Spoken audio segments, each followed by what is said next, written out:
Why does Jesus tell his disciples to not to take joy in their own successes, even spiritual ones? What makes us ignorant and blind to the things of God? Why does Jesus say that no one knows who the Son is except the Father, or who the Father is except the Son? All these questions and more answered during today's episode of Daily Reflections.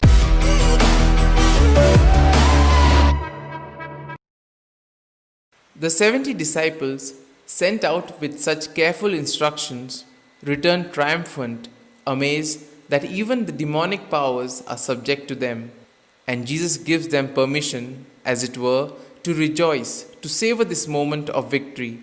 Jesus is genuinely elated by what has happened. He is confirmed in his insistence that God works through the little ones, the children, who get what is going on more than the learned and the clever. Which brings us to the first point, the prayer of rejoicing.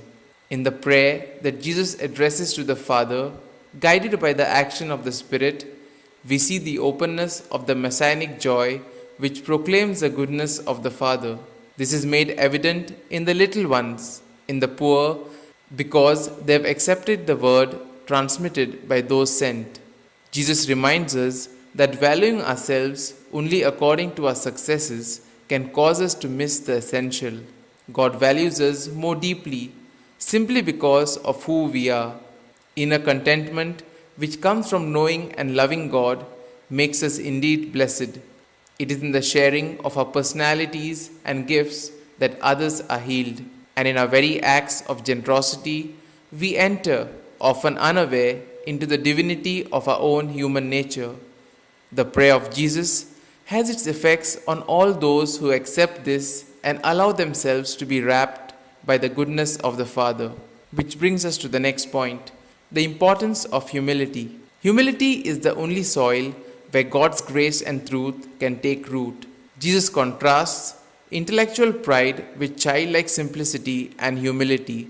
The simple heart see purely without pretense or falsehood, and acknowledge their dependence and trust in the one who is greater, wiser, and more trustworthy.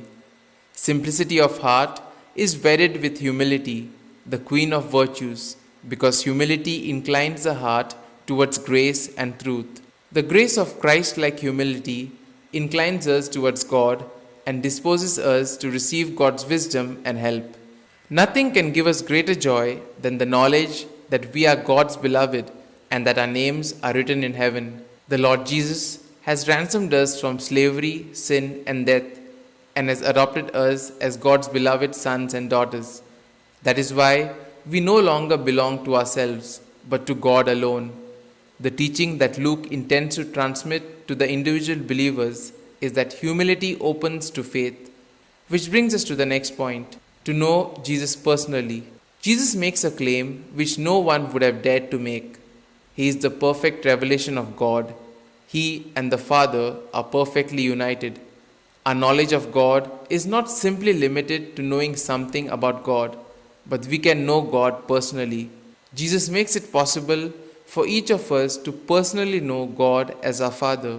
We are called to seek God with expectant faith and trust.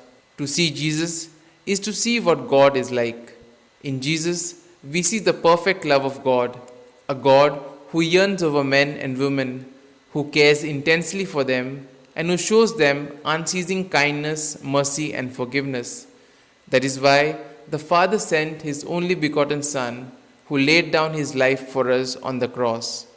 We need to believe in the Heavenly Father's care and love for us, and pray with confident trust and hope that He will give us what we need to live as His sons or daughters. Here are some points for our personal reflection. Is your life permeated by the life of God, by the word of grace that comes from Jesus? Do you have trust in God's power that asks to be manifested through simplicity, poverty, and humility? Am I humbly grateful for this great gift of faith in my life? How do I express that gratitude? These points can be of great help to reflect on today's gospel.